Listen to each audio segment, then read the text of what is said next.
Assalamualaikum warahmatullahi wabarakatuh. Perkenalkan, nama saya Irfan Jaya dengan NIM D1B1200039 dari kelas P jurusan Agroteknologi angkatan 2020.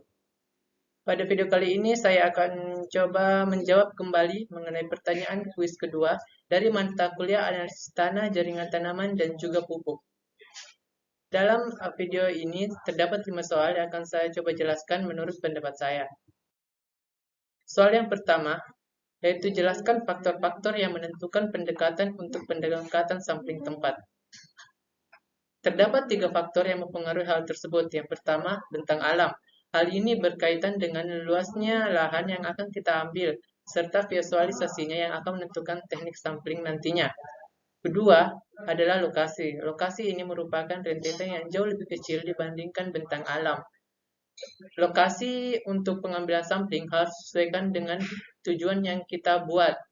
Yang ketiga, titik lokasi. Titik lokasi merupakan tempat yang jauh lebih kecil dibandingkan lokasi. Titik lokasi pada pengambilan sampling haruslah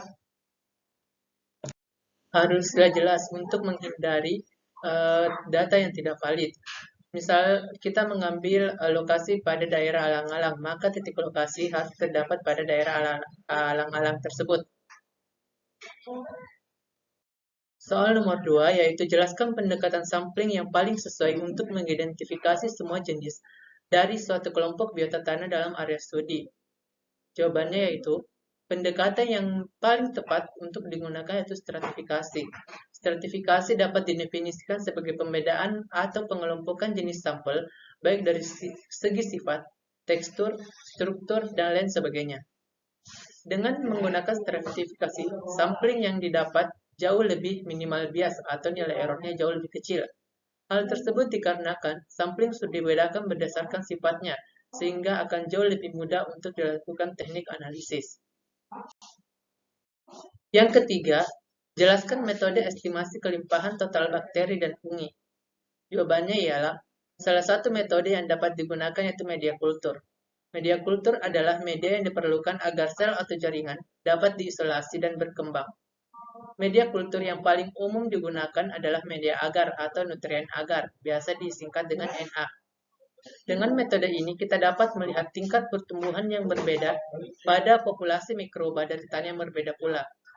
Hal tersebut dapat menggambarkan kebutuhan nutrisi yang berbeda yang tidak dapat dipasok oleh suatu media.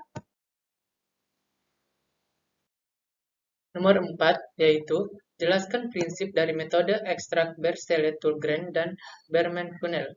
Jawabannya yang pertama, menurut prinsip Bersele-Tullgren, prinsip dasarnya adalah organisme tanah merespon pengurangan kelembaban yang disebabkan oleh peningkatan suhu yang ada di serasah atau pada tanah, dengan bermigrasi ke bawah, sampai akhirnya jatuh melalui kain kasar ke dalam wadah penerima yang menempel di dasar corong dan berisi bahan pengawet. Selain itu, menurut Berman-Funnell, corong Berman berfungsi berdasarkan prinsip mobilitas. Substrat yang ditempatkan dalam corong yang dilapisi dengan kain atau kertas filter dan ditutup rapat pada bagian bawah. Corong kemudian diisi dengan air, merendam sampel sementara memisahkannya dari outlet tertutup. Nematoda yang aktif dalam sampel melepaskan diri ke dalam air dan berenang melalui filter, akhirnya mengendap di dasar corong.